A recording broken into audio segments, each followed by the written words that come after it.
সূত্র, আমি সন্তানকে পৃথিবীতে আনতে চাই। সরি, আমি বুঝি না, কি বললা?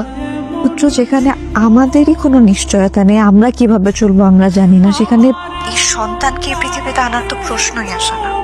আমি অ্যাবর্শন করাবো, আর এটাই আমার শেষ কথা।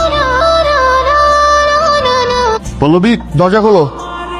পল্লবী যা বলেছে ঠিকই বলেছে, ও তোমার সাথে আর সংসার করবে না। এই নাও ডিভোর্স লেটার। শোনো, তুমি আর কোনোদিন আমাদের বাড়ির ত্রিসীমানাও আসবা না, আর পল্লবীর সাথে যোগাযোগ করার চেষ্টাও করবা না।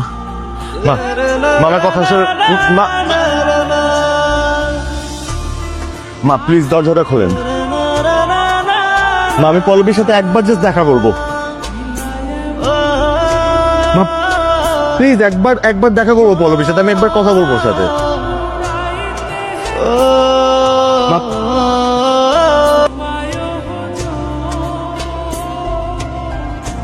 দুটা প্রশ্নের উত্তর আমাকে দেবে পল্লবী। আমাদের বাচ্চা কি দোষ করেছিল যে তাকে পৃথিবীতে আনলে না? তা আমি বা কি করেছিলাম যে আমাকে ডিভোর্স দিতে হলো?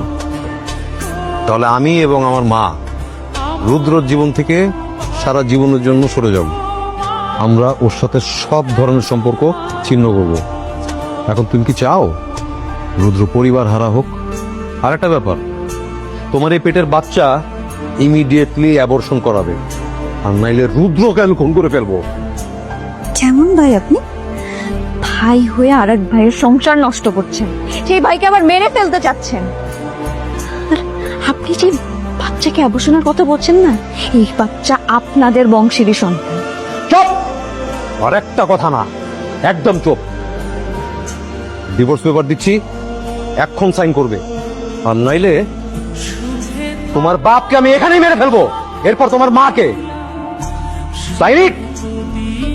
আমার স্ত্রী সংসার হোক, পরিবারে আমার কোন উত্তর সরে আসুক, এটা তারা চায়নি। কেন চায়নি জানো? কারণ ওরা আমার সৎ মা, সৎ ভাই। শুধুমাত্র সম্পত্তির লোভে আমার সাথে দিনের পর দিন যার পর নাই অন্যায় অত্যাচার করে গেছে। কিন্তু আমি কিন্তু কখনো তাদেরকে আলাদা করে ভাবিনি, এমনকি তোমাকেও বলিনি তারা আমার সৎ মা, সৎ ভাই।